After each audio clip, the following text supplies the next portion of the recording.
get some props there? On www.hollywoodforyounitworks.com. We got our guests in the house. Caldwell, Eboni, Caldwell, and Caldwell. We got Luscious Kisses.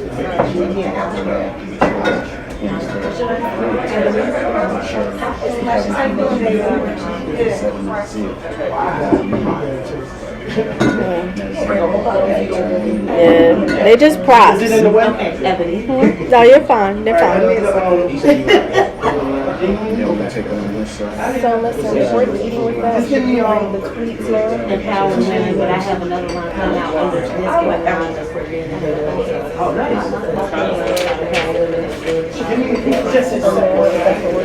Yeah, that's cool. Starting in 5, 4, 3, 2, 1.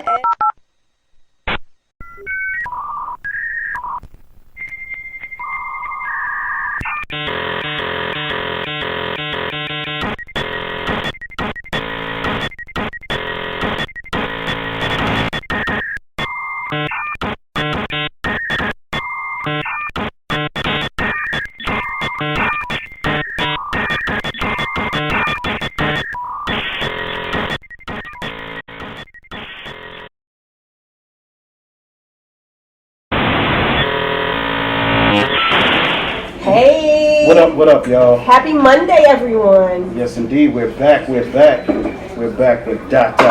Walked into a bar. Yes. And we got 4 new guests from 4 different backgrounds. Absolutely. That's what I love about this show. Every week we get to bring different personalities from different lanes to the table and talk to them about topics that are trending and going on and get their very unbiased, very transparent reactions to stories. So I'm excited. Let's introduce our panel tonight. Let's do it. Oh, yeah. Oh, they're going to tap it up. There we go. Okay. So that already lets you know the type of crew we're working with tonight. All right, so first up, which should be a stranger to no one, we have the beautiful Miss Luscious Kisses, entertainer, here joining us, and we will definitely get more into what the label of entertainer means as it applies to Miss Luscious Kisses, but welcome. All right. Welcome. Thank you. And to her right, we have the infamous D. Chase presents. Hello. There we go, promoter. Yes. Activist. And the list goes on and on and on. All right. And then to the right, that beautiful queen sitting right there. Hello, yes. Melanin is popping. Miss Eboni Caldwell. She is our personality, and we'll go more into detail what personality means with Miss Eboni Caldwell. Ouch, girl. Ouch. And then to her right, we have activist / personal, or what we have, public figure, Mr. Adam Jackson, and you should know him from Leaders of a Beautiful Struggle. So we'll get more into that later. So on behalf of my handsome co-host to the right of mine, Mr. David 100, and to the left of me, my beautiful co-host, Rhonda Cox, we welcome you guys to ... Walked into a bar. All right. So we good? Let's get into this. You want to take the lead, co-host? Let's do it. It takes a heart. 10 years ago, Kevin Hart made a comment via Twitter regarding homosexuality in his son. As a result, the Academy Awards have asked for another apology, despite he has already apologized 3 times in the past. Kevin decided to refuse to apologize and thus forfeit his opportunity to be a host of the award show. How many times should an individual have to apologize for a transgression for something that they have already apologized for? Do you feel he has been targeted, guys? Jump in. Yeah. Who's going to attack us first? It's like hopscotch, double dutch. Let me say a few words. Okay. Number one, Kevin Hart has come to a place in his career where he has enough influence. He's made a lot of money. And he's gotten into a space where he has a right, as all people, but specifically, a lot of times people as they are climbing the ladder, they are more likely to bend towards power because they just haven't got to the space that they want to get to. And in this case, outside of the subject matter just being about homosexuality or homosexuality phobia, or whatever the language is organized, this is, from my perspective, it's less about that and more about Kevin Hart just arriving to a space in his life where he feels comfortable to just be himself and to speak his true convictions.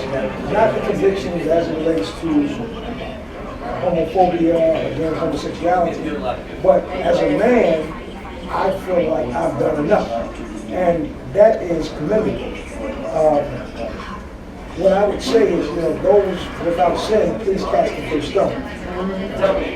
We have a tendency in this new, what I call sterile America, to act as if we are politically correct with everything. And the truth of the matter is that I've had a lot of conversations with a lot of people. And when people are in environments in which they're comfortable, they say, what they feel for the moment. Not necessarily their deepest conviction, but they say what they feel for the moment. Now, specifically, Kevin Hart is a comedian. Right, but they also say watch what you say. You gotta watch what you say and watch what you do on social media. If you are entertainer. I mean, I'm starting to learn those things now. So, because I clean myself up. So there's certain things that you shouldn't say and watch what you say because you never know who's watching. Everybody watching. But he's a comedian. Yeah, but I understand that, but I just want to say anything about being gay. Do you feel that the LGBTQ, make sure I get all the letters in there, has gone too far? I mean, I don't really, it seems like it's just a bunch of selective, like people make rules for certain people, and it's like one day we'll be mad about that because we decided to be mad about that. Because to me, when I saw the news, I was like, oh yeah, people say that all the time in close conversation, but because it's on the internet, now all of a sudden it's a big deal. And Kevin Hart, he's disappointed me generally. I think he's been buck dancing for white people for a real long time, and he's playing by their rules. And in white people's world, it don't matter how many times you say you sorry, you can't go around calling people fags or whatever and expect white people to take you in there. And it's like, yeah, you got to apologize if you won't play in white people's sandbox, if that's what you expect. But but at the same time, he been wearing dresses on TV, wilding out with white folks. It's like, yeah, that's what you get. But that's your money. That's your money. All your money is very serious in that. So at the end of the day, there's nothing wrong with apologizing. You about to give myself some other stuff because you don't want to apologize that you did 10 years ago. Just apologize. But you don't move it. See, that's what confused me because he got on Instagram acting all arrogant. I don't have to apologize. It's like, well, you do because you are in that world. But sometimes they got to take that down. Bring it back down. Bring it back down because at the end of the day, if you lose everything, then what you going to have? Right. Yeah, but I think we're at the space in time where we have to, we have to be responsible with language. My son had a situation where he used some inappropriate language in school, and I corrected him immediately. Why? Because it's inappropriate. All right? Now, I've been in environments where there have been some jokes. And sometimes in the world of jokes, you got to take it on the chin. Now, I don't know enough about Kevin Hart to know if he's homophobic or not. But what I do know is that Kevin Hart is a comedian. So in the vein of comedy, sometimes you got to roll with the punches. I won't necessarily go in line and say this is none of them. But I think that we have to. But they also, you got to say they can have feelings too. Everywhere feelings too, regardless if you're a male or a female. They also have. We're coming back to get that. So let me piggyback off that. What BJ saying that he's a comedian. Eboni, do you think because he's a comedian, Kevin Hart is a comedian, he should get a pass in making these kind of statements? Well, my thing with that is that he apologized 3 times already. So he did 3 times, not 1? Three times, right? He apologized 3 times. Three Oh, times. okay. And then how long ago did this happen? 10 years ago. He apologized 3 times. Now you got certain, you got the president calling people dogs, you got people calling people, so we can go all into that. That man apologized 3 times, 10 years ago, and then you gonna have somebody bring up that tweet from 10 years ago. 10 years ago, or something as of today that he's trying to do, and he already apologized profusely. I mean, the choice of words, I wouldn't have used it. But I have been around, what is it, LBGTQ. and I've heard them talk to each other that way. So you can't pick and choose who can say it, who cannot say it, or who can say this and say that. I didn't even know you apologized 3 different times. Yeah, 3 Apologize 3 times. different times, there ain't no need for you to sit there and keep apologizing. See, I'm gonna take much back, man. But I ain't know you did 3 times. But I think it's valid the point that you made though about as a social figure and social media, you do have to be mindful of what your footprints, because you leave footprints. But it's like people decide what's appropriate, what you gotta. Right. Yeah, and it's like corporate media, it's like they'll pick somebody to say, you said something appropriate, take me to well, now you gotta apologize. But like, for white people, they don't do that. It's like, why is Woody Allen still making movies and he's like a whole child? It's like why is he like a whole entire hat, a whole entire child? And it's like, why? It's like, why don't the white media pick on him and say, get Woody Allen to make the movies? But you say, they're not gonna do it. Right. So at the end of the day, I just think that we walk on a slippery slope. I mean, this whole idea of being able to, freedom of speech, that is a very important right. Yeah, but they pick and choose when they want to put it into play. And I just say that, number one, I commend the LGBTQ community for organizing and gaining enough power to be able to hold people accountable for things they see as offensive. So that's a whole other conversation. Like, what the LGBT community has done over the last 15 years politically is absolutely amazing. And hats off. But I think that as other communities, as we begin to grow and hopefully at some point be able to hold people accountable, I just hope we have the same level of zeal and people look at our issues in the same way. Well, what I found powerful was when Eboni said that she knows people that's in the LGBTQ community that talk to each other like that. It's the same thing as saying that we call ourselves niggas. I was about to say. Yeah. And So then that's, when someone else said that, yeah. you want to jump in and Right. get all upset. Yeah, I'm like, then so don't use the word at all. that's a highlight. That's for me. I mean, it's one thing when somebody is, for instance, if you say something that you offend me, it's a whole other thing. And saying something in the context of a joke. I think that if you look at all the things that you found funny, all your entire life, I would guarantee you at least 51% of the things that you found funny were inappropriate. But it's like that comedy jam. It's like that entire all the comedians over there saying ridiculously inappropriate things that we all laugh at. They're comedians. And so who makes the rules for what you gotta say I'm sorry for? And it just seems like white media decided they didn't want him to be the host of the Oscars. And that was the question, do you feel like he's targeted, going back to our original? I feel Absolutely. like, okay, black man, you getting a little too up here, so. Let's find a way to get you off the stage. But this is the other thing that we're not talking about. Is in the same thing that he didn't ask to apologize, he just went on the other side of the world and filled a couple stadiums with 19, 20,000 people. So we have to look at this not just in the context of America, but how does this affect them around the world? Because around the world, the same level of sensitivity is not necessarily there. So again, I don't want us as Americans to get locked into we can't say nothing. But see, that's the thing. It's manufactured. I mean, that's the thing. It's like, who decides? The question of who decided that was actually a news story before? Because no one asked. So who uncovered that? Who decided it was an important story? And why it's on CNN? It's actually not important because you tweeted something. People every day tweet all kinds of things. Who made the decision? like, we still remember 10 years ago. I don't remember I did 10 years. I don't remember. So y'all bringing that back up just all because of that. Okay. All right, well, definitely love the feedback, love the perspectives. We're going to take a brief commercial break, and then we will return for our next hot topic. Once again, we want to shout out Jerry's Tavern, located at 5928 York Road, for being our host for ... Walk Into a Bar, and providing us with some libations for the evening for our guests. So thank you again to Jerry's Tavern, and we'll check you on the other side of this commercial. We'll be right back. Stay tuned. No, I should come back and beatbox or something. No beatboxing. No thank you, Dougie Fresh. No. All right, guys, welcome back. We are back from commercial break, and we're ready to get into the second topic. But again, let's introduce our guest for those viewers that was late tuning into Walked Into a Bar. So again, go ahead around the table and introduce yourself. Starting. I am Luscious Kisses. Yes. All right. Who else we got? Right, I am Luscious bodyguard. He had changed his profession, huh? Soft-spoken D Chase. All right, ma'am. I am Eboni Caldwell, All right. CEO, founder of Outfield Clothing Line and all that good stuff. I'm loving life. All right. And hello, sir. Living your best Adam life. Jackson, aka Smart Black Man, leaders of the Ooh. freedom struggle. Come on, smart black man. Let's go. I like that. Yes. All right, so we're going to change gears a little bit. We're going to move away from the comedic world, and we're going to step into hip hop. So I know we got some hip hop heads at the table, right?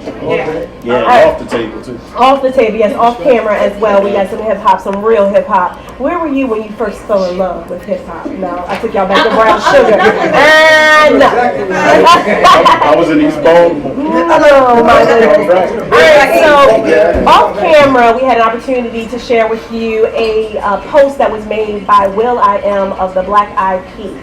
And basically, just to pair real quick, he was talking about the problem with hip hop is that everybody can do it. It doesn't take much effing skill right now to make hip hop. So I just want to know, what is your immediate response to that? Do you feel like it's valid? All right, so let's hear it. I agree. Okay. Hands up, I agree. All right, so around the table we agree, so let's get some reasons of... No, he did not. Oh, okay, my man. Well, come on against the grain, D. I Chase. have to go against the grain because hip hop always reflects the culture that young people find themselves. And if you find yourself in a culture where all the values and the morals and everything has deteriorated around you and all the things around you are falling apart, then when your message comes out, that's going to be the message. In the early 1980s, before hip hop became, because hip hop wasn't always conscious hip hop. Sometimes we play this game as hip hop is conscious hip hop. Hip hop, hippity hip hop is got what are you talking about? Come on, man. Somebody talking So about we try to act like that's not the ego. So stop acting like you haven't had these spaces where hip hop, has a bubble. There's conscious hip hop right now. It goes back to something that you said once before, is what we choose to put the spotlight on.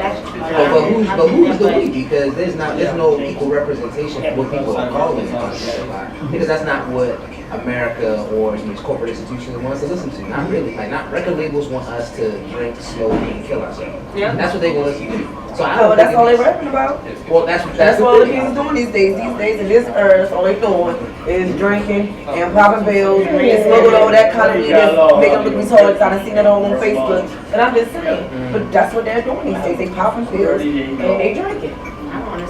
Oh, and wearing skinny jeans, no shade. Y'all wearing the best y'all wearing, but I'll push back. If anybody understands really what's happening in the music industry, the music industry right now is less controlled by corporate executives. That's not true. No.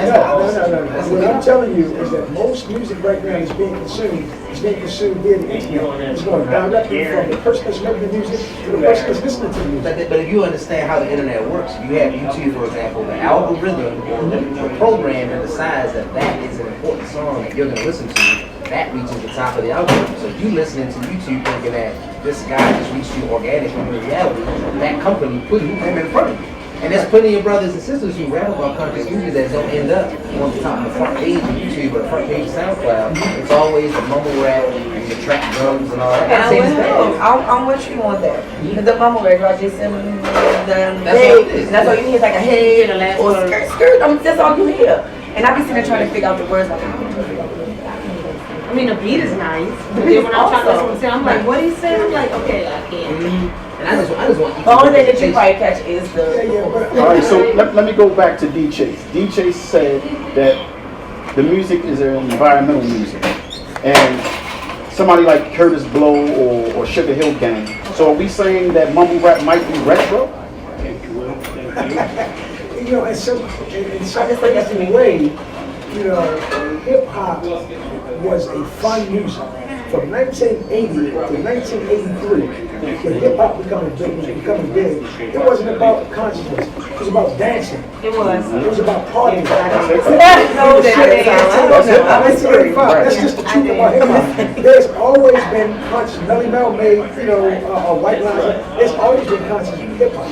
What is the separation you're making? Like, it doesn't sound like, it's almost like black people can only be conscious or unconscious, or I mean, you can be both, it depends on your mood, you can be both, 'cause I love me some Only Love and some Queen Latifah from back in the day. And you know, believe it. And see, let me give clarification. Let me give clarification on the culture of hip hop. One thing that happens is we kind of transition it into only rap. The culture of hip hop is breakdancing, MC, and graffiti. So that's the culture. So we've stripped, and what he said, corporate America and the labels ripped hip hop down to rap. No question. And let me not let hip hop corporate culture off the line. Because any object traveling in a direction seems to go in that direction unless acted upon by an object of equal opposite force. So we don't understand that in 1988, 1985, 86, 87, 88, 89, we started transforming ourselves as a community. And right after that, this garbage comes in from the West Coast. And the truth of the matter is I boycotted hip hop from 1992 to 1997. So most of the stuff that happened between those years, I didn't listen to. And as a result of that, those of us who were a part of that original conscious hip hop movement, all right, we began to create neo soul. So I spent, yeah, I want to complete this thought. Oh, go ahead. Yeah. So we spent from 1996, 1997, 1998, creating the spoken word movement and the neo soul movement. That's an actual fact. We created that to refute what corporate America did to hip hop. That's what we did. And that's as a direct person, the person that managed Ryan Devon, who was a part of Def Jam, Def Poetry Jam when it started, with Bruce Jones and all those guys from New York, Brooklyn Moon Cafe. So I feel what you're saying, but I think that, you know, we have to understand that hip hop is always going to reflect the culture. Now, that culture, truth be told, I agree with you, has been, unfortunately, our communities have been shifted by the negative impact of corporate American hip hop. But now that we are at that space where this is the culture, it's reflecting it, and that's what hip hop is always done. But when he's like, what that makes it sound like is that black people, because we are the creators of hip hop, it makes it sound like black people can only respond, that we don't have inherent genius in community, and it doesn't have to be reflective of everything negative. Right. You know what I mean? Like, I think that people make, I agree with you, people make music based on their conditions. So if you live in a poor, working class, black neighborhood, and all you see is, that's all you see, then you're going to produce But you art also that have is people that. that they and say like they in the streets and they know where they know where and they make the music and they see other people make music, but they also make other music. Yeah, I just think that, you know, It makes it sound reactive, like we are geniuses and we can't produce outside of that. Like, we no, gotta, and I guess what I'm saying, Adam, is that we are producing ourselves. So if you look at the plethora of music that is on the rise, a lot of that music, the consciousness is starting to shift because we're starting to shift back. Like there is a rise in conscious hip hop because we are in control, and we should stay in control. And this is the beauty about this group of guys from many women that make hip hop. They're taking them cats they're taking them out of the picture. They're going directly making hip hop and they're taking it directly to the consumer. And now what it is time for us to do exactly what you said, control. You know, we're in a very unique time based upon the destruction that they created. That destruction that they created, that's created an opportunity. So may I ask this question? Luscious Kisses, you are a rap artist, or do you identify as a hip hop artist? What is your title? Well, I call myself an exotic rapper. Okay. So it's different. I'm not like what you want to call it, the one that does a lot of the. I'm not a hardcore rapper. Mm-hmm. So you know, I do rap about what I like and how I get my money and stuff like that. Okay, but I'm just not one of the ones that talk about I'm gonna shoot you, I'm gonna stab you, I'm gonna kill you, I'm gonna run you over, and I'm gonna sell these drugs. Because I never done those things. You understand what I'm saying? So I don't wish Kim's album's called Hardcore. Right. Is she a hardcore rapper? Yeah. But to me, she was though because you know, yeah, she was definitely. But me, I'm basically, I'm more like a track queen. I'm like a track girl, so I talk about track. That's what I do. You know, I'm learning. I'm still learning about the whole rap thing. Trust and believe when I say that I'm still learning about the trap stuff and music. I say trap stuff. But the music, period, I'm still learning. You know, I've only been doing it for 4 years. But this is what I also say, as a person that's a man inside, right? So I watch Puffy when this whole thing was growing in hip hop. You know, I was in the office with Puffy up in Bad Boy, Jeff Burrows and all those guys. And what I saw is Puffy, and I'm talking about Puffy, I saw that Puffy was like, wait a minute, the South is where hip hop is moving. So Puffy began to develop Bad Boy South, a lot of these artists, because they were very responsible. I'm talking directly to Puffy, a shifting in terms of what became popular. Now, if you look at hip hop in places like Memphis, Pimp Hoes and Style, pimping and all that stuff was a part of that culture. Travel was a part of the culture in Houston. They were already doing that 15, 20 years before we even got to it. And it's not so much just these white corporate executives that's creating this, but it is black people, and I'm speaking directly to Puffy, who saw it as an opportunity and began to take the light that he had and move it away from conscious hip hop was coming out of the Northeast and began to shift that into Southern hip hop, which was full of trap culture and all the other things in the city. All that. I don't like, I mean, like to me personally, like I listen to my son, and my son be telling me about the music he listens to, like Takashi 69, and what's the other one that just got killed? Little boy, little light skin. And I just be, I listen to my son like, this is, you know, and like, you gotta do music, they gotta stop and stuff like that. But some of us might want me to move in a different direction, but I don't understand what I like it. I work in a strip club, so I see what the girls like to dance to. I go to concerts and I see the younger kids like, and remind you, I don't listen to rap music 24/7. I may be a rap artist, but I don't listen to it. You go in my car, it's 96.3 in my car, or 95.3. I like that old school, slow music, and it's that classy stuff, and I can bump you some Murray, but, you know, listen, I'm not listening to Cardi B. I listen to Cardi B. I will listen to Cardi B all day long. You know, I'm so tired of Nicki Minaj, but I listen to her too sometimes. You know, I mean, I do support the other people. I'm learning from it. And I'll raise one other point, all right? A lot of what we're seeing is hip hop culture is coming out of the Atlanta strip club culture. Yeah, that's like Atlanta has become a mecca for entertainment, black music. Strip club culture dominates in Atlanta.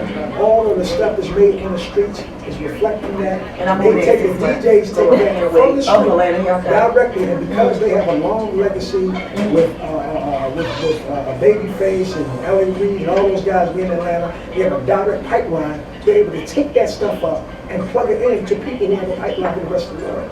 So sometimes, you know, we give white people power for destroying our communities. And like, wait a minute, we play a major role. So white adjacent, right? The white black people that be close to the white culture. That disrupt the machine. And I'm glad that you brought that up, D-Chase, because one of the final questions that I have before we cut to commercial break is it the sexuality, the money, the jewelry, does that take the place of content and skills, which makes an artist hip-hop worthy these days? Is it how many chicks you got, how much jewelry you dripping, what car you driving? Like, is it that? It does bring a lot of women. It definitely brings a lot of women. There we go. That's a good point. I'm trying to remember why people don't remember what hip-hop was. But In 1985, this is 2018 going to 2019. Wearing a lot of chains. It was about the same thing. Really, it was really. But we talked about off camera, Lil' Kim and Foxy Brown when they started making rap, making hip hop sexy. You went from the baggy pants, the TLC was later, but MC Light, Queen Latifah to bustier, leather, couture, designer wearing female. So the sexuality piece started really appearing at that time, which was a movement from the 80s. Because that's sex sells. I tell everybody sex sells. You're not about to get ready to on stage with no turn up boys. What they gonna see? And I know I got moves in the movie. I need them to see. So you gonna see all this, and I'm gonna be all up like that, and I'm gonna be doing my thing, I'm gonna be twirling. What you doing? And I'm What you doing? I'm doing all that. What's that song, I gotta take a break. Hip-hop, initially, when hip-hop first came, you didn't see any of those artists. You only heard the voices. Right. All right, so in 1982, I remember WEDB, and that's where we heard hip-hop. How old are you? All of the I'm a grown ass man. 225, 6 feet grown ass man. Big man, the real thing. I know y'all just said you keep saying 82 and 83. No, because we talking about hip-hop. And listen, I understand We that. talking about hip-hop, we talking about, we created that shit. You trying to be clear. We created that shit. We Can't get the timeline. But see, this is what I'm saying. because I can speak to you from the 1970s, the 80s, the 90s, the 2000s to right now. So the truth of the matter is, I speak as an authority on hip hop. Because not only that, we were the generation that really helped create it. Like, where were you when hip hop? I remember where I was, you know? And you said something about, you know, sexuality. And definitely were Kim and Foxy Brown. Like, when you talk about She brought it out first, though. She did bring it out first. Kim changed hip hop. It wasn't her sexuality that changed it. Kim was a beast. Amen. You know what I'm saying? Kim was a monster. So we looked at Kim's body secondary. Most of us didn't even look at it. We looked at the album cover. We just listened to the lyrics. Kim, I would not put Kim in that category. Neither would I put Fox Brown in that category as using their sexuality to sell hip hop. They use lyrics to sell hip hop. And their sexuality was just a part of the experience. But now you got women, no disrespect. You know what I'm saying? Because I love women. And I love shake their it, bodies. honey. Don't shake it. But they're not utilizing hip hop to sell, using their bodies to sell hip hop. So, you know, it's this whole thing of shape that has. I guess that's what I paid for, okay? She get money off this body. And on that note, we're gonna go pay some bills. Okay. No, before we go pay the bills, make sure you don't get on that stage with no turtleneck. No turtleneck. I'm not gonna say no turtleneck. Luscious, you got a turtleneck. Why you got that sleeve around your neck, honey? Alright guys, we're gonna cut to commercial. Don't leave. We will be back on ...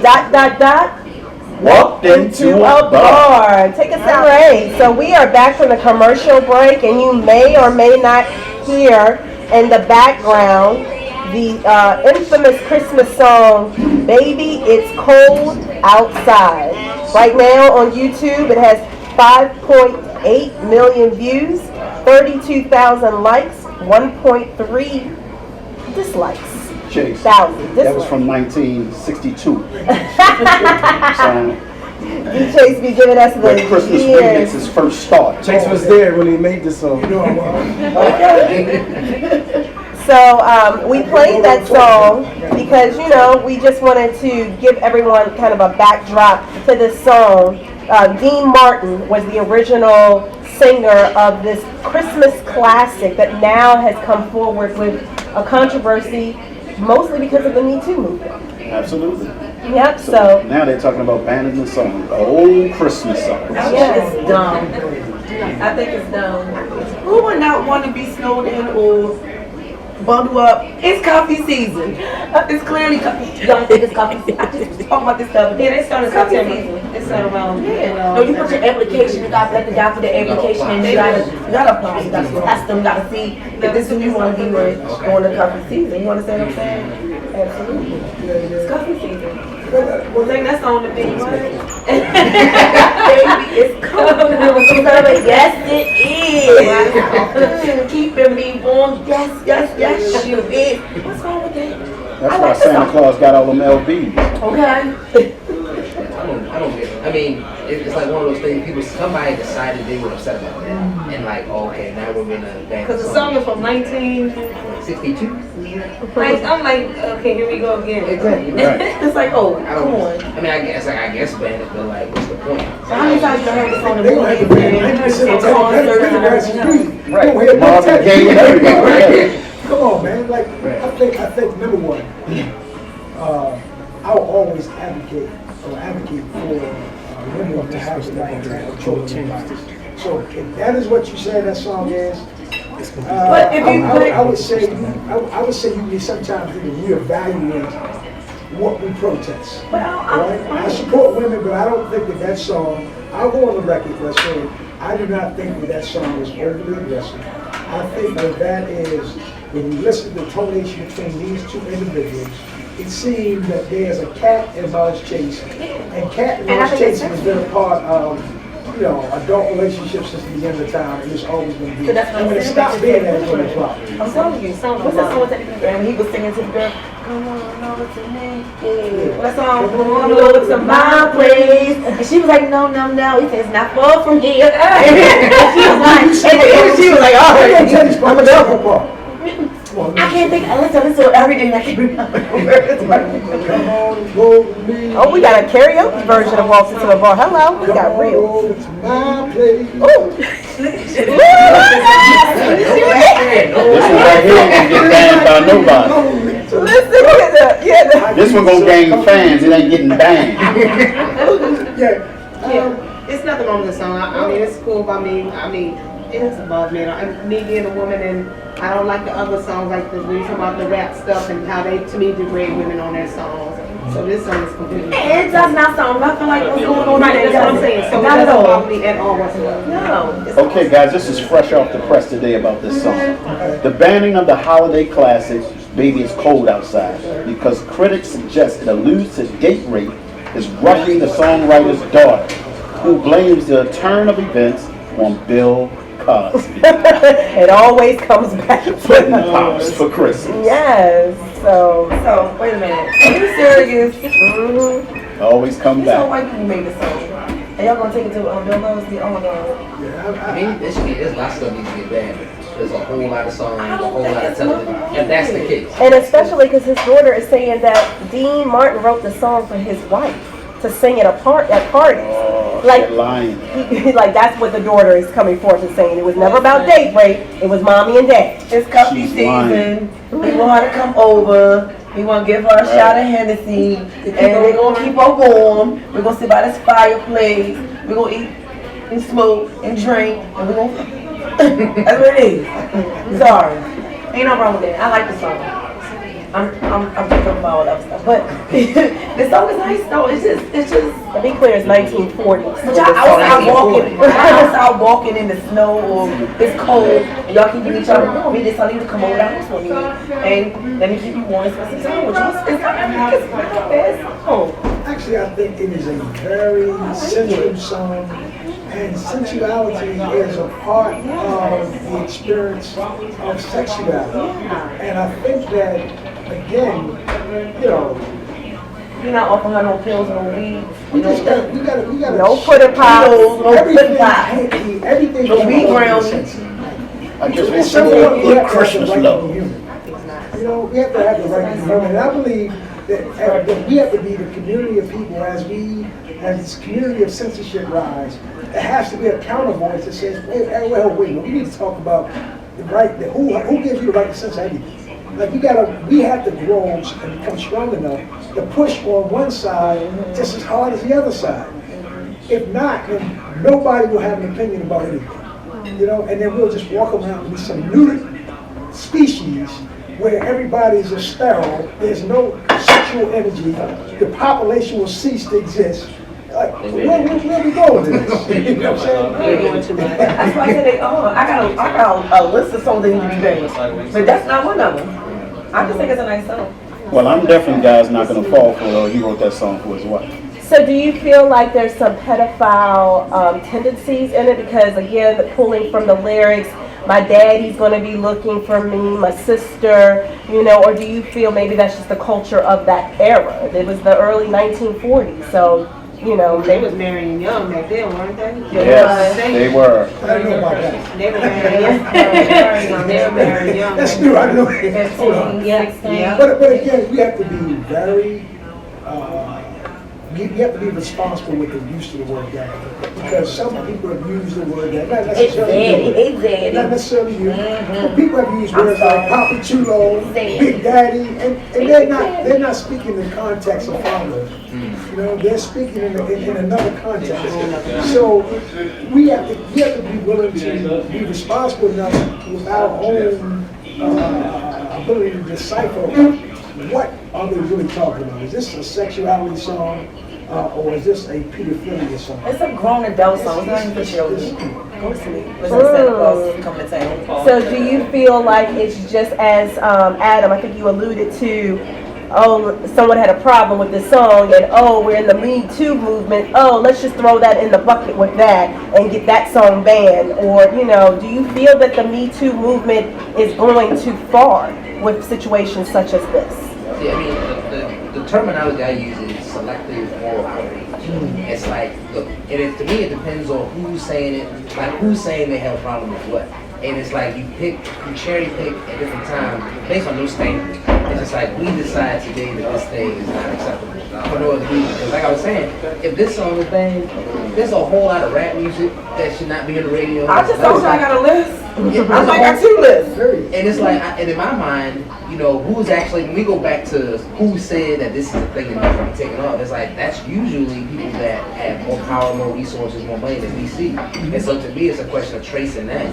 Because because while we're debating about this, if people are still listening to it, and it's not, and it's like, as it's actually about what people are saying, is it about sexual assault, or is it just about, I don't like that song because I don't like that So song? that goes to my saying is why they build Bill Cosby. They try to find anything and everything to put on him. They put this song over him. You don't want to stop selling Put Hot? I like Put Hot. I think it was Beastie Boys had a song called Fight for the Right to Fight. You gotta fight to party. Then this is an instance where, you gotta fight for your right. Like, when we on the other side of this, now we don't agree. All right?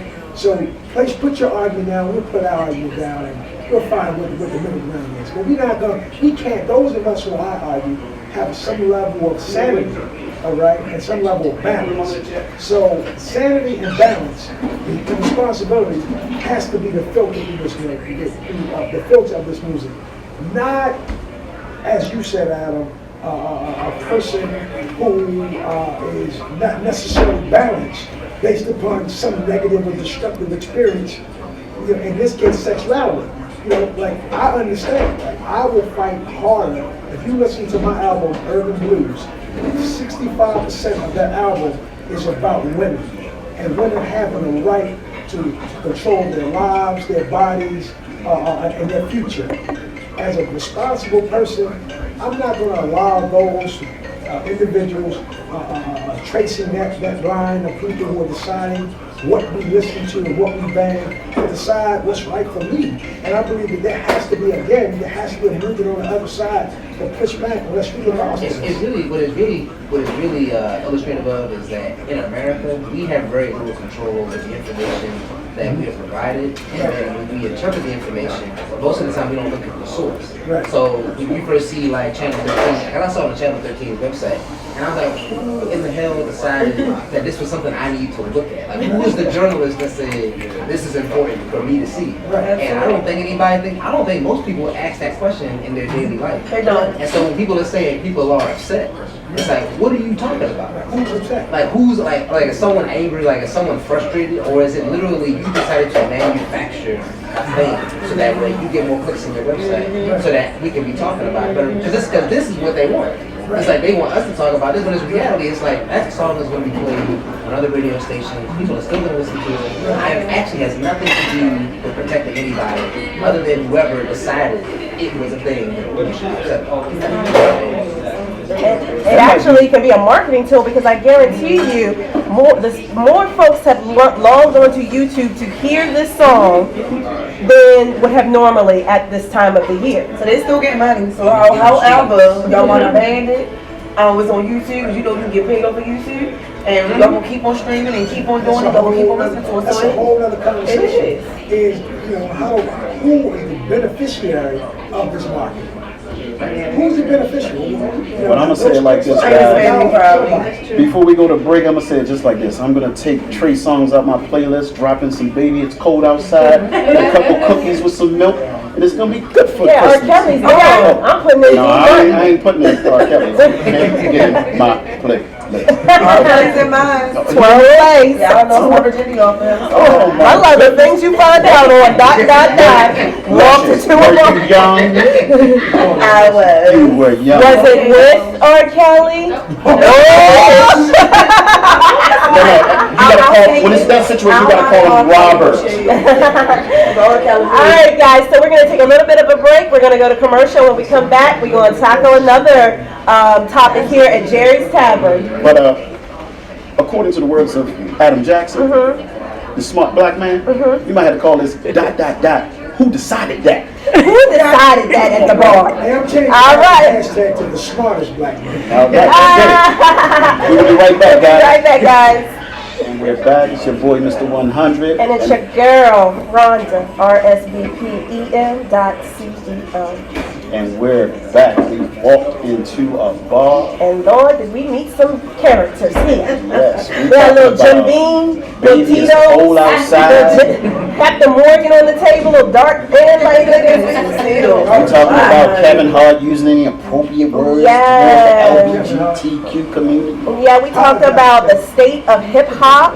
Yeah. And we just ended with, baby, it's cold outside. It is for real though. It's cuffing It really season. is, definitely. And you know what? I feel like that is the perfect setup for the next question to our group. Oh, here we go. Friends What about your friends with benefits. What are the rules for friends with benefits? Oh, on, it's I'm cuffing coming up her season. face. She like, It's cuffing okay. season. This is my topic. She like, this is the one where I leave the building. You know, it's the holiday season, it's getting cold, you know, tax time is around the corner. It sure is. What is the rules and regulations of friends with benefits? And let's hear about your own personal experience. Yeah, come on, let's make it real. We transparent, we unbiased, we unfiltered. And we're not talking about Social Security Administration. All right, so Lush is talking about there are no rules. There's no rules. Okay, You do me, I do you. do you care to expand on that? Come on, you jumped out there. Come on. The rules somehow. Luscious, that's no turtleneck, right? No turtleneck. Turtleneck, you get next step. You need your neck to be bobbling all around. Okay? Take notes. I'm just saying, you need your neck to be bobbling. Not for y'all, man, but for females. You need your neck to be bobbling all around. Like a bobbling around is your neck. No. But seriously, Y'all got quiet on that. a female that likes to get money out there. I am a dancer, so at the end of the day, you can't even have a conversation with me. I'll get the way I want. So of course, I like my money. I'm gonna get my money. I'm not talking to nothing who ain't got no money. And that's it. That's all. Okay. Oh, that's good enough. I keep on going. That's the benefits. All right, we circle back around. What about our men? What's up with your friends with benefits? What that look like? I mean, Smart black you woman. don't. I mean, part of it is I don't really think there is no. I think you gotta just be clear, straightforward about the person you're dealing with. That's it. And at the end of the day, if you, as long as you keep that, above board, and you tell people what you want, what you need out of the interaction, and it's really whatever. I think people make fake moves in their head, and then that's when people get messed up. It's like we're not we supposed to be together. It's like you made that up. It's like you completely made that up. Now, I'm going to piggyback off that. I'm so with you on that, okay? So, I'm 43, so I consider myself grown. And I always tell people if I go out on a date or so forth, I'll tell people, don't insult my intelligence. Just let me know what you want. I've had guys come up and tell me strictly, put out and tell me what they want. If that's what I want to do, I'm grown. I pay my own bills. I'll do it. Because I'm grown. But if that's not what I want to do after you put on the table, no thank you, and I'll keep it moving. So I'm with you on that. Be upfront, be transparent in what you want to do, and so forth, and go from there. But don't do the game, don't insult my intelligence, don't play with me, please, that's not so good. The ultimate game is to present the game that has no rules. It's all about. So those of us who've been around the ball very much for 999 years know that, some of the best gamers are the guys who say, this one's going to be blah, blah, blah. They lay it all out for you, right? Okay. Because they understand that at some point, if I keep giving, if I keep nurturing, if I keep spending time with you, the natural gravity between two humans, the natural magnetism between two human beings is going to pull one closer to the other. So you can say whatever you want to say, but the truth of the matter is, if I invest money, if I invest time, if I invest energy, right, if I become a support in you, then it creates some level of love, it creates some level of trust, some level of dependency. Then all of a sudden, I pull it back and say, hey, no rules, I told you from the beginning. That's game. And those cats that I know, in my life who are gamers, that is the ultimate game you're playing. You don't have to worry about the one that is telling you, something different in the beginning. No, it's the one that's telling you everything. I think it depends on the female. It depends on her energy, her knowledge, You and just where gotta have she's been, games where like she's you got been in games. life, and what she's been through, if she's been married, if she's been divorced. It depends on her level of what she's been through. Now, if you go to a woman, she ain't really been through much, you can spit all like that. You can do what you want. But if you come to a female that done been around the mulberry bush, and I did this and did that, and been married and had kids and raised the kids and did this, you can't do it. You can try, but you're not gonna get it so far. So you can try. That's why I said if you try this whole intelligence, you can try, make yourself look stupid, but it's not gonna go so far. So it depends on the person. It just depends on the person, what they've been through life, how much they've been through, how much they are aware. Because I'm aware.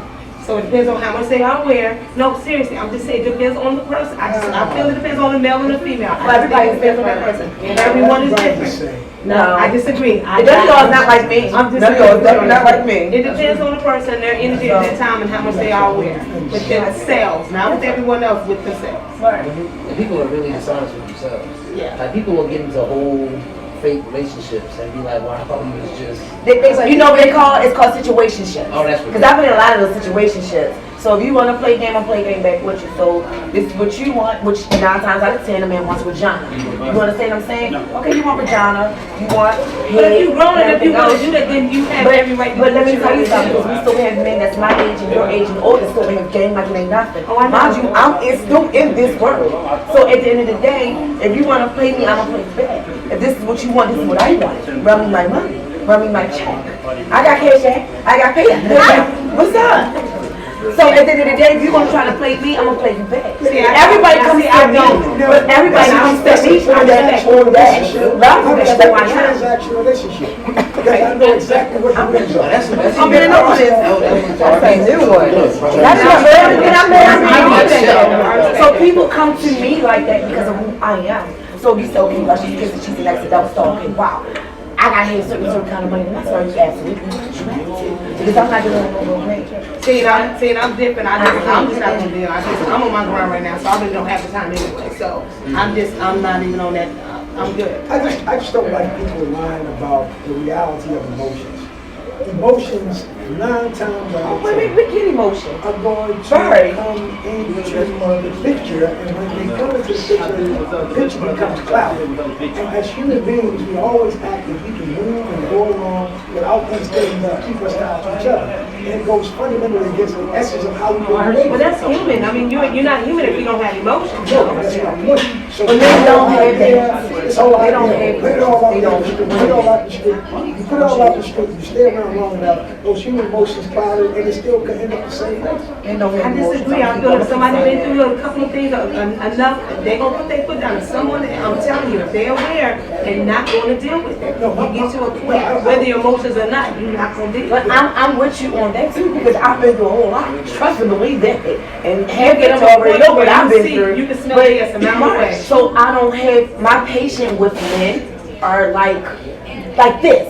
Okay? So my patience with men is like this. So you can't even try me or try to play me. I'm gonna read you from A to Z. I'm gonna read you like it's a dictionary. I'm gonna read you like some verses in the Bible. I'm gonna read you left and right all around the circle. I'm gonna read you up and down. Because I get you, mama. because like at the end of the day, yeah, I may do what I do to get my money and survive, taking me and my child and my bills because I pay my own stuff too. Exactly. But I'm still on the note with you as being hurt and been through things and everything else. I've been married a long time. All right, here we go. So, first of all, gentlemen, men that's watching, she just said, and Eboni, they did this thin. So you don't need to go to Planet Fitness, LA Fitness, get wrong with it, and you're gonna be this thin. But we're gonna do this and drop this jewel real quick. Each one of you guys, give us an understanding of what's your best friends with benefits package, like a 401k. Oh, wow. Ew. Well, we gonna go down. 3 feet tall, cross Dave, let's go, Dave. They trying to do a reunion show. I can't. I mean, She y'all knows how to make a good drink. My bad. You already said it though. I know what I'm like. He gotta have some money. He gotta have his own car, nice car. Because I ain't talking to nobody driving no Kia or Honda. And what I mean by that is because most of women drive Kias and Hondas. So that's either your mama call, your wife call, your mistress, or your aunt, your uncle. I don't care if somebody else's car, it ain't your car. Those are female cars. You understand what I'm saying? Oh, you gotta have your own house. You're not coming to stay with me. You're not doing that with no more. Sis, you're not doing that. So I'm just sitting there. And you gotta have some money. They got you. So that's the friend, okay, so that's her That's friend, what that's got in her. my. That's a benefit package, yeah. Because at the end of the day, I'm still bringing mine. I'm not mad at you, I'm happy I that, do yeah, those no, things. you have, yeah. You So understand? historically, as a married man, I'm not speaking of my experiences. Right, as a man. Right, but historically, friends with benefits normally were long distance relationships. Where you are where you are, I'm where I am. We touch and agree when we can. And when we are not touching and agreeing, we're doing whatever we need to do. Okay, And then when we get an opportunity to come back together and pick up where we left off. Okay. That is historically been my friends with benefits package. not gonna. So I want to know, D, so was that like, you know, like a vacation all inclusive? No, I mean, you know, I tell a story, all right? So I met a young, this was before internet. So I was introduced by a young lady, to a young lady over the phone. And I spent 9 months talking to her on the phone before I ever met her.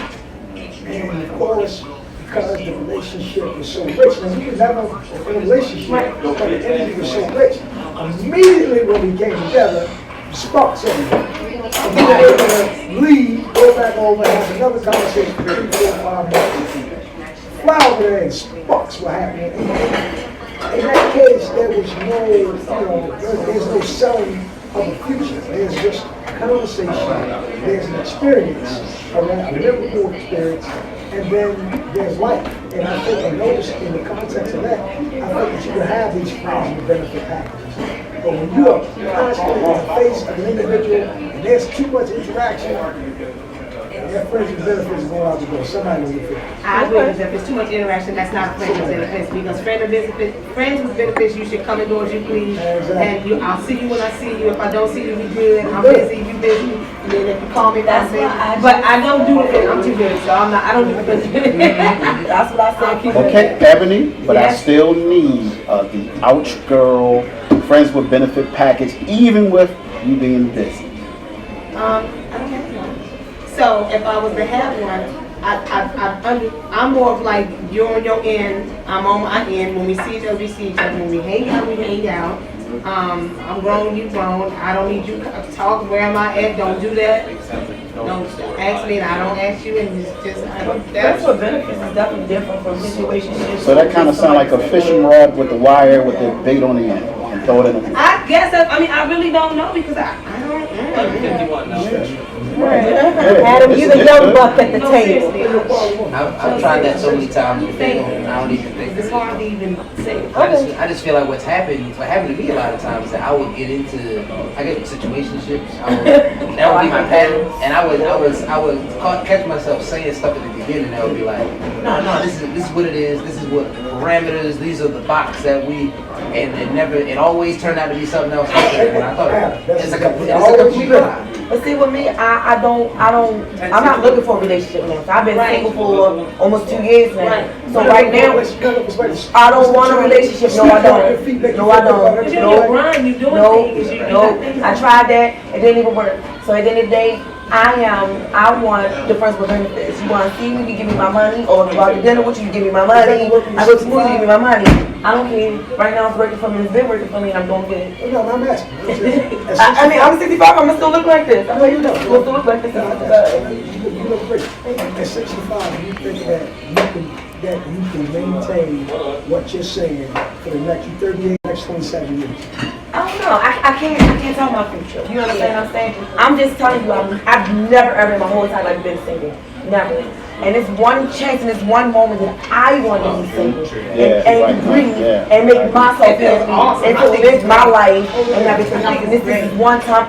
This is the first time I ain't even gonna lie. And I swear, when my days are over, I am the happiest. Don't you feel good? But my whole, yes. No stress, I ain't gotta argue, I ain't gotta fight, I ain't gotta do nothing. And I feel amazing. I can get up and do my career when I want, my business when I want, be a father, do this and do that, and I feel good. But I do believe in marriage, and I do believe in No, but love. I'm saying I do that person too. and they match your fly, and they compliment you, and y'all compliment each other. I think it's absolutely amazing. That's But when it that time comes, it comes, but I'm not gonna go look for it. Right. It's going I'll track it and we'll cross paths. But when that time But my thing is, I'm dating someone now that does that. But I'm dating someone. Hold on, wait a minute. It's a relationship. I'm not in a relationship. No, it's situationship with friends with benefits, so it's both of them. It's your thing. So I'm having a nice time. That's just what it is. I don't want to be in a relationship, you understand?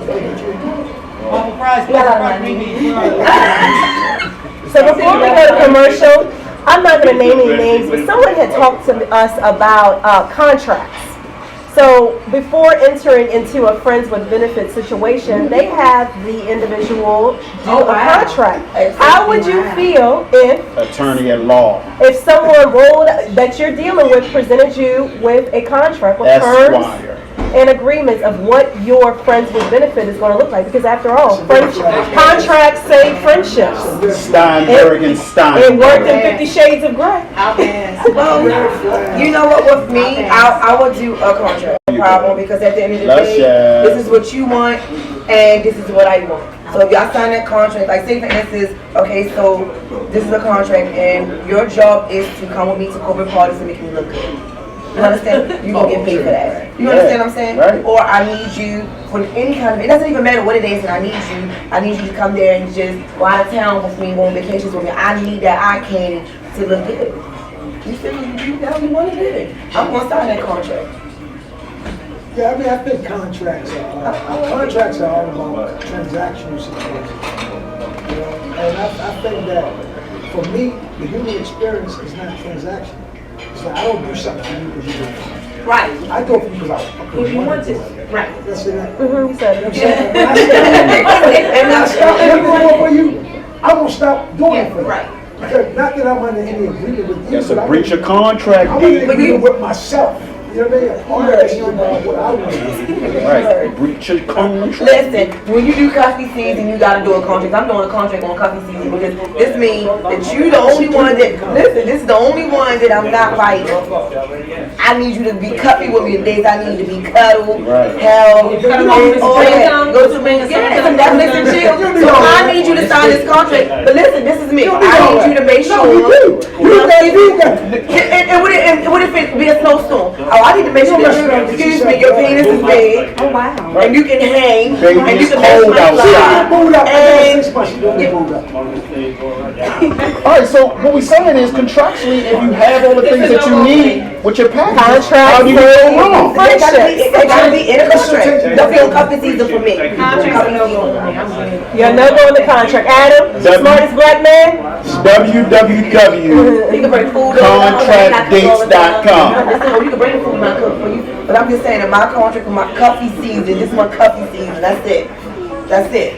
I look for certain things. Listen, like attorneys as we speak are scrambling and pulling up these cuffing season contracts right now. And it's getting ready to go up on their And website. Mr. 100 is the agent. Absolutely. Y'all don't- Signing all artists. Right, because it's like y'all don't have no time. So after that, it's like it is what it is. If we decide to catch feelings, we There decide are to 10 catch million feelings. American You know children what? And I'm thinking, that but right now, I think coffee season is cool. I'm gonna tell you the problem with I mean, coffee I'm season. just saying. The problem with coffee season is you get comfortable.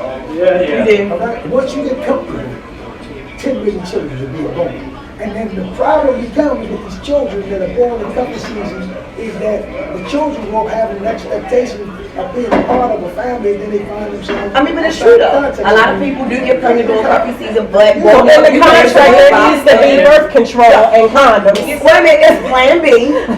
That's plan B. And it's also, because that's the new thing, it's plan B. And I seen a guy was buying plan B for a female and I was there. He was trying to holler at me. Six times with the same woman, the second No, time. but listen, but Megan's got the big box of condoms to get you a big box like I got. Stop. We ain't making no baby. After the 6th time, that's out the window. The 7th time, you're not going. Get a Trojan endorsement. Check your. All right, well, I think that we I think I can do that have one. sufficiently discussed the friends with benefits and how many of us have them conversation. I'm pulling the contracts. I'm not, there's no need to apply. That's going to be my new manager. No need to apply. But these guys are also www.legallove.com. Oh my goodness. Well, speaking of commercials, we're going to go ahead and break. And when we come back, a little one-on-one time with each one of our guests. So don't go anywhere. www.wpbmedianetworks.com has brought you ... Walked into a bar live from Jerry's Tavern. Jerry's Tavern, where the drinks are plenty and the food is hot. We are back. We talking about divorces, situationships, missed bullets, died bullets in the altar. We can't forget about legalove.com. Yeah, contracts. If you want contracts for your dates and your relationships and your situationships and all these kind of shit, the boats from Africa, whatever you want to do, don't forget about it. But yeah. So before we close out the show, I think it's very important that we get to know really our guests. So we'll start with Mr. Adam Jackson here of Smart Black Man, Leaders of a Beautiful Struggle. What's going on with you, sir? What can we look forward to seeing you in the future? So my organization, we do a lot of advocacy for laws and policies that benefit Black people in the United States of Maryland, and there's a lot of stuff we're working on. The main thing I know we're working on now is creating a Black Arts District in West Baltimore along Pennsylvania Avenue. And so if people want to support that, they can feel free to contact me. But because Black artists need space to develop for themselves, and not just their artistry, but the institutions that benefit our community that come from the artists. That we need to actually support them in an institutional way as opposed to relying on big white institutions to do that for us. That's the main thing we're working on. So if you want to do that, they can go to our website. lbsbaltimore.com. lbsbaltimore.com. All right, thank you, Adam. My man. Miss Eboni, Yes. with that gorgeous smile, come Thank through. you. I appreciate it. What's going on with you? So, I have my own clothing line, and actually, I was really never into fashion and all that stuff, but I dreamt about it. God gave me all of this. Come on, make the vision. The universe and my ancestors just sprinkling all that goodness on me. So I became the sun-kissed genius that I am, and I was dreaming of fashion and designs, and I get up and I draw them. And I do what I do. So I got the radio show, which I bring on business owners. I let them promote their business, whether it's profit, non-profit, little girls, business owners, entrepreneurs, young people. I let them just dream big and just, use words of affirmation and just grow in awareness and all that stuff. So that's what I do. I got a whole lot of stuff coming. I got so many things into fruition. I feel great. I am honored. I'm blessed, and I'm happy, and I'm just gonna keep it moving just like that. And I'm gonna share it. And how can we follow you? I have a lot. Oh, Ouch Girl on Instagram is @Ouch Girl. On Facebook is Ouch Girl LLC. Girl is GURL. GURL. Ouch Girl Apparel. The radio show is The Ouch Girl Show. Yeah. So, and that's it. There's more to come. I'm excited. And let me tell you guys, I had the pleasure of being a guest for the iLive Project on the Ouch Girl Show, and we had a blast. We had a blast. You gotta come in there with that positive energy. Tell them when they can tune into your show as well. Oh yes, it's on Sundays from 1 to 2 o'clock every Sunday. Yes, it's on Spread Love and Spread Joy. And that's what I'm doing. D Chase, what you promoting? Chase. After you done dropped your album. Right. What I'm promoting now is really what I'm not really promoting. And that is, over the next 10 years, this $6.2 trillion is about to be poured in every Black community throughout the United States of America. So if we are not intentional about placing ourselves in that conversation, that money is going to be used as the greatest tool to disengage us as a community, because what it's going to do is going to force us into suburban like we've never been forced, because we would not be able to be in property that we can't be able to be now.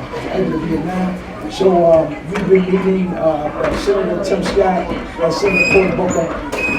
We've all had an opportunity to conversate or communicate, and we are going to be hosting a forum in March about how do we as a community access opportunity zone dollars without making sure, how do we access opportunity zone dollars without the displacement that potentially will come from it?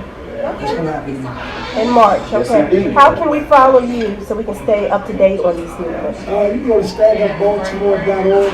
Just now update the website. Stand Up Baltimore. You can call me direct, standupbaltimore@gmail.com. Again, a lot of this stuff is under the radar, so I don't really post a lot or talk about it, but that is really the primary thing. Standupbaltimore.org. Stand up. What's that hashtag, D? Hashtag Stand Up Baltimore. Make sure y'all use that. It's the movement. All right. Miss Queen.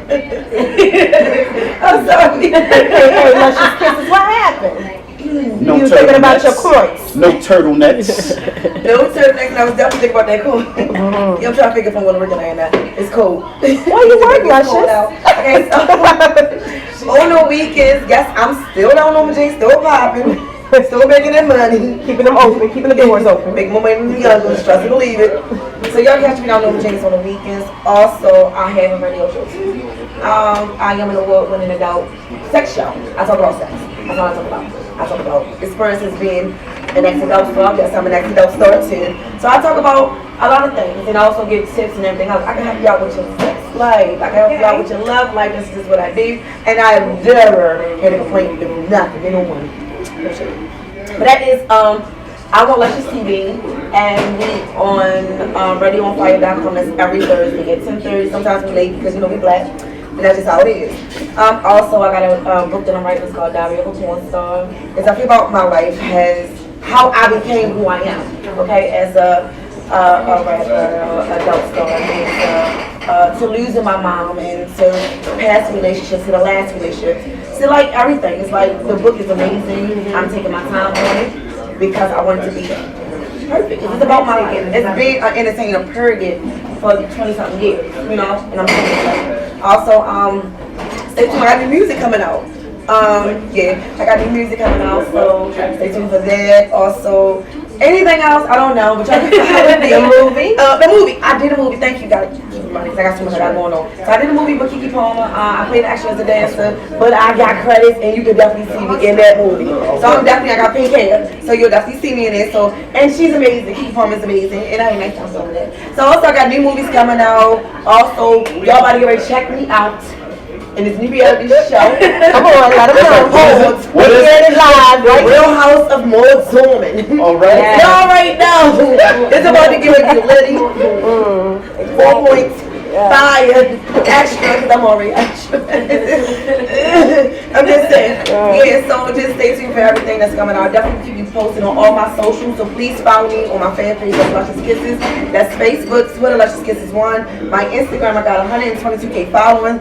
Woo, give me more. That's Luscious Kisses *X. And like I said, my YouTube channel, Liddy. I got all the back videos, interviews, everything. My song come here, bitch, rent. That's my shit, no shit. And concerts when I open up for a lot of major artists that came in. So just check me out. Luscious Kisses. Yes, the new face of the Housewives of Madonna. Housewives of Madonna. Magic Johnson, you hear that? Okay. So the movie theater come, we gonna have a Only on WPB. Only on WMediaNetworks.com. Alright, so before we close out, once again, we want to pay tribute to the team that brings all of this to fruition every week. So shout out to Miss April J. Yes.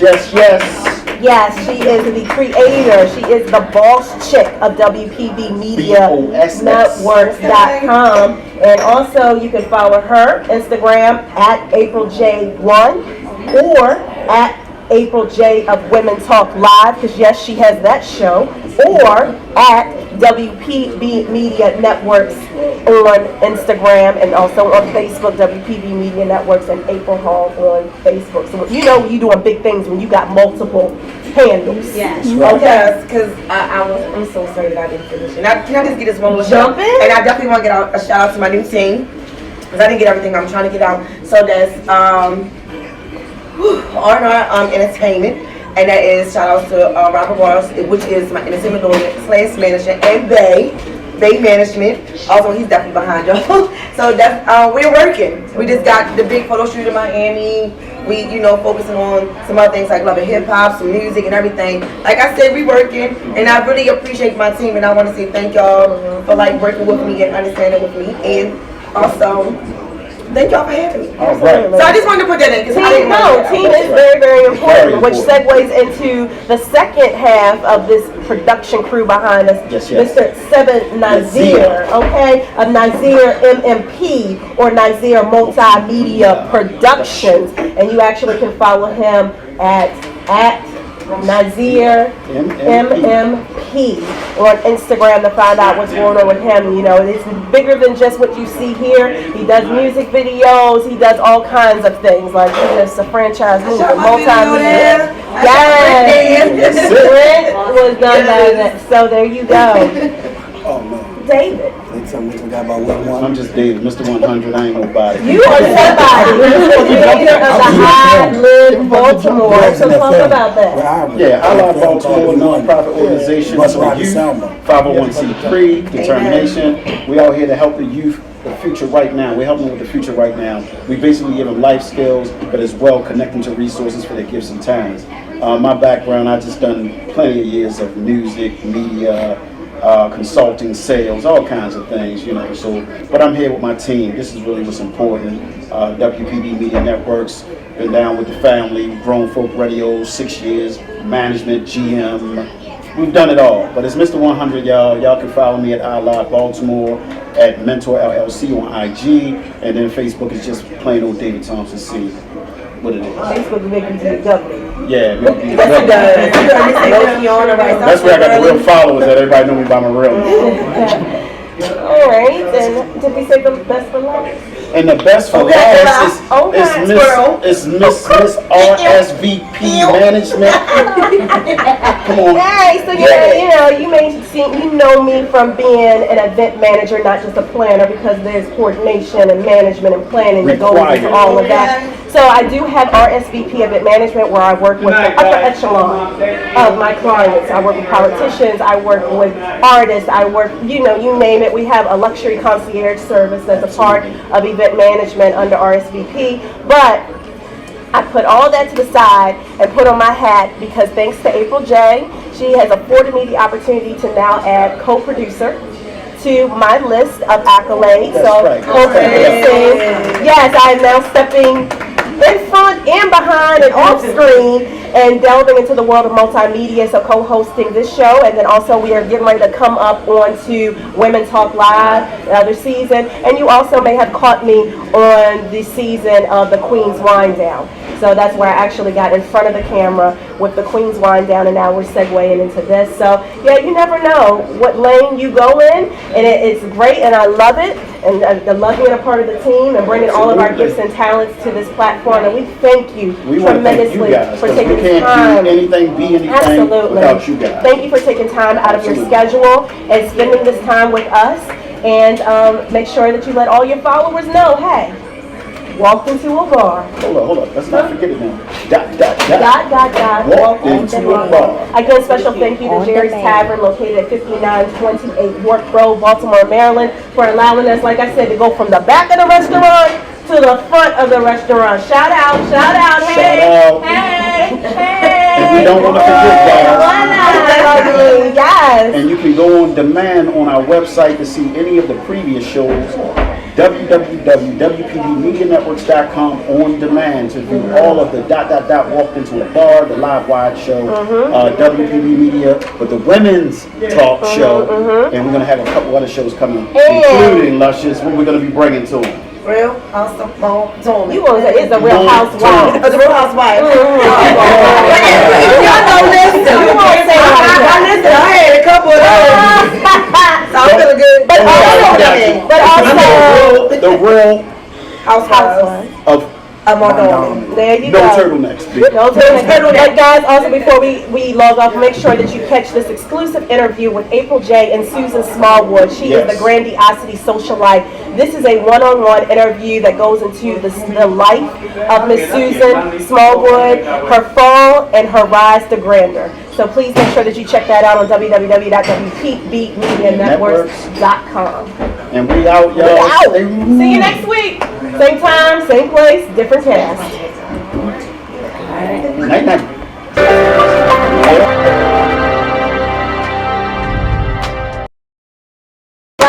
Y'all were amazing.